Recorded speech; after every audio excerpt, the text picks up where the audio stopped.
What's up, guys? This is Coach Grant with First Down Training, and today we're going to be breaking down the college recruiting timeline. We're going to be talking about the most important dates that you need to keep in mind to be able to receive a scholarship offer. Let's get started.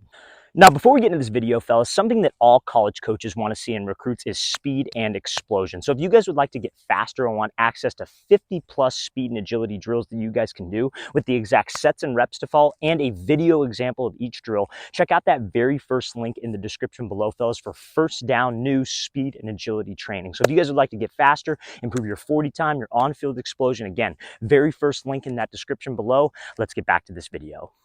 All right, guys, so throughout the course of this video, we're going to be talking about important dates throughout the recruiting process that you guys need to keep in mind to give yourself a leg up on the other competition that you have with other recruits across the country, okay? So now the first period that I want to talk about is a dead period. So from August 1st to August 31st, that is going to be a complete recruiting dead period. So what that means is that there's not much recruiting going on. Colleges used to be able to offer like on-campus visits during this time period, but they can't now. Now, the only exception, I guess you could say, is like a college can host a recruit up to 48 hours before their first game if it falls outside of that window. So like, let's say, for example, a school like, I'm in Southern California, let's say USC is playing on like September 2nd, right? They could host a recruit on August 31st, but it has to be 48 hours before that first game. So that's the dead period, August 1st through 31st. So that's a time when you guys should be just solely focused on your team, solely focused on getting better, because again, that's when pads start. That's when you get into the pads for the regular season. So that should be your main focus. You're not too worried about recruiting. You're not reaching out to a whole lot of schools because there's not much that you can do. But however,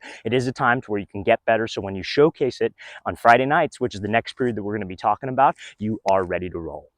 All right, guys, so the next period that I would like to talk about is the evaluation period. So that is going to be from September 1st to November 26th. So that is like the time period where college coaches can actually contact you, like people going into their junior years. September 1st is the first day that you can get contacted by a college coach. So like if you're a recruitable guy, you went to all the camps in the summer, you built a lot of connects, maybe you had great sophomore film, coaches will be reaching out to you on September 1st. Now, the evaluation period, there's a lot of different rules that mainly coaches need to worry about in the college space, but this is when coaches can come out to your games and they can scout you, they can watch you. Now, there are certain rules that you can only scout so many games, X amount of games for a college coach. You don't really need to worry about that so much as a recruit, but what you should be worried about is obviously performing well. This is when it matters. College coaches are coming out to see you. Maybe you're playing a team that has a lot of recruitable guys on it and you want to perform well in that environment. So that is very, very important. Now, another thing you can do during evaluation period is that obviously September to November is the college football season. So that's when you could go back to doing on-campus visits. You can go check out a game.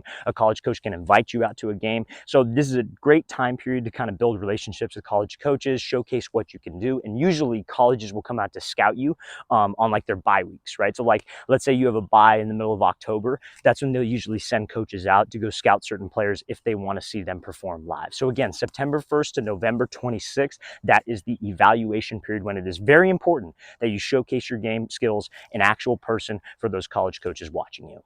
All right, guys, so the next period I want to talk to you about is something called the contact period. So that period is going to be from November 27th to December 17th. So this is a little bit different. In the past, colleges were only allowed 2 weeks on the road. Now they're allowed 3 weeks on the road to go out and visit recruits at their schools. So this is usually after the high school football season has ended. Maybe it's like the final weeks of the finals if you made it all the way to like the state championship, for example. But usually you're getting into like winter workouts, right? So you'll get college coaches, especially if you play at a big high school, to come out to your school. They want to talk to your head coach. They're asking your head coach if he has any recruits for this year, maybe guys that they've seen film on, maybe coaches that you have sent your film to via Twitter can come out and actually speak with you. Now, again, this is a very, very like important time of the year, I guess you can say, because this is where you can kind of, if you're like an underclassman, this is where you can start building a contact list and set yourself up for the recruiting process, right? So in this contact period, coaches will travel out, they'll go to different schools. If you're an underclassman and you meet some coaches, maybe you run routes for a quarterback they're recruiting, or maybe you're the quarterback throwing to a receiver that they're recruiting, because they're going to want to see you actually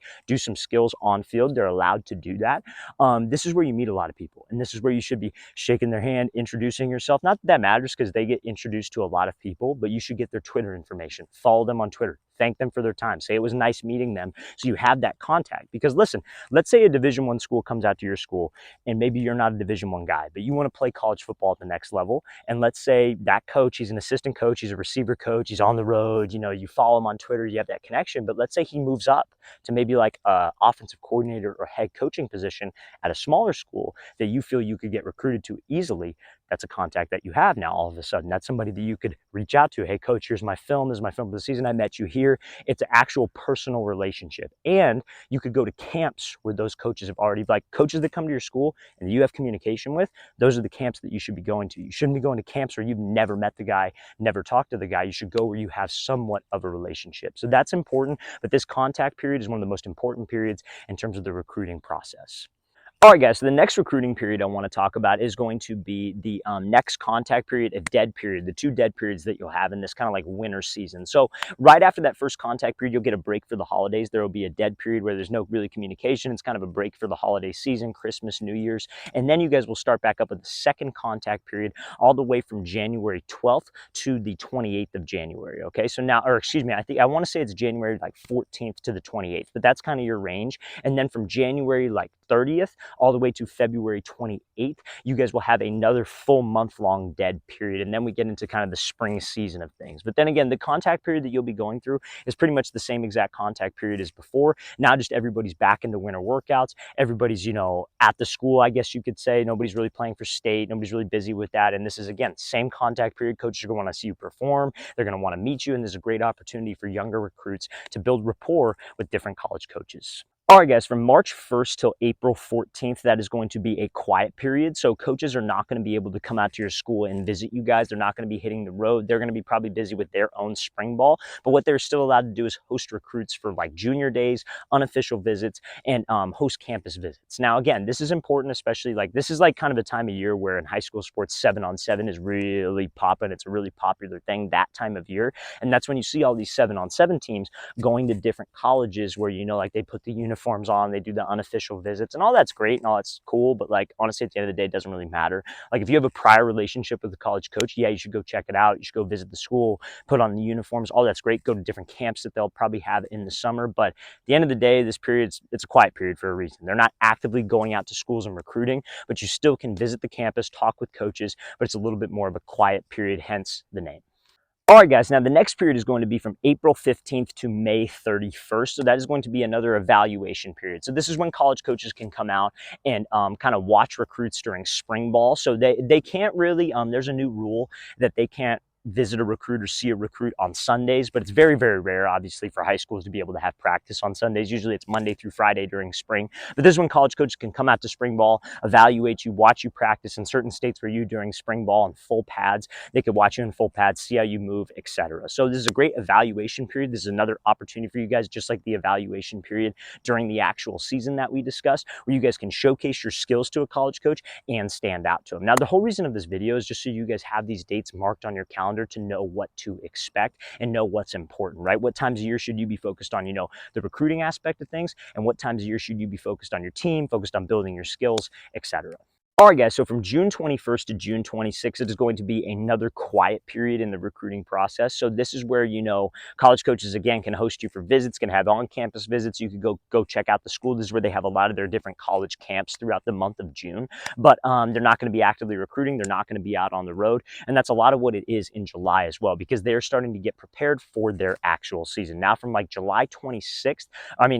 June 26th, all the way pretty much throughout the month of July is a quiet or a dead period, right? So there's not much recruiting going on. The dead period starts at a specific time, and that's what we're going to cover in the next clip. But pretty much this is where recruiting kind of starts to slow down a little bit, and it's really, really kind of more so of a quiet period. All right, guys, so June 27th to July 24th is going to be pretty much the dead period where there's really no recruiting going on. Colleges, again, are getting ready for their season. And then July 25th all the way through the 31st, leading up to where we started the beginning of this video with, that's kind of a quiet period where they can host people on campus, but there's not much active recruiting going on. So just know that about the month of July. June and July is where you really have to tap into your skills, focus on getting better on the actual field. The hard work of the recruiting, building relationships, meeting people is done, but you guys have to make sure that you're improving your skills to perform on Friday nights. All right, fellas, I really want to thank you for watching. I really appreciate it. If you have any questions at all, don't hesitate to leave those in the comment section below. We always appreciate the feedback. It's always great to hear from you guys. And again, if you would like to improve your speed, fellas, and you would want 50 plus speed and agility drills, explosive drills, plyometric drills, everything that's going to help your on-field athleticism improve, check out that very first link in the description below. We'd love to help you out with first down speed and agility training. I'll see you guys next time.